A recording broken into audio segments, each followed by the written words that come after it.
It's medicine time for this little girl. Ayan. Iyak-iyak siya. Ayaw niya uminom ng gamot.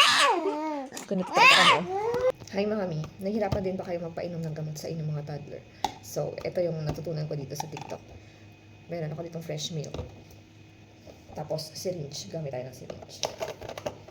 Ayan. Konti lang yung ilalagay natin para siguradong may inom lahat ng aking toddler.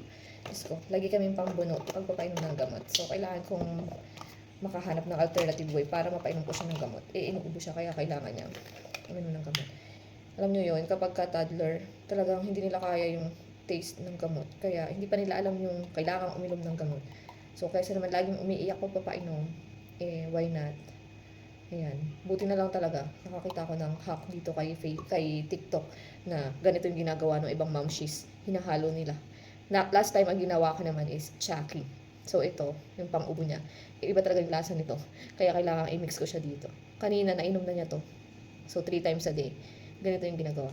Tapos, i-mix lang natin para hindi malasahan yung toddler. So, yun.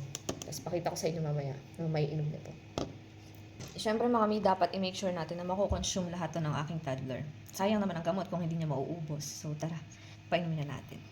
Your fresh milk! Go, go, go! Go, go, go! Okay, drink plenty. Drink plenty, my dear. One more.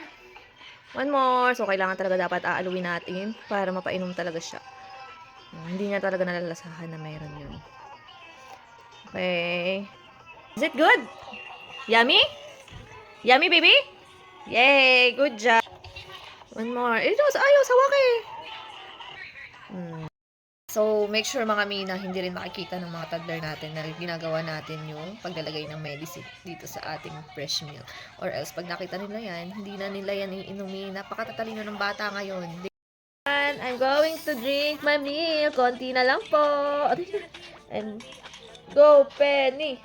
Go, Penny. Go, Penny.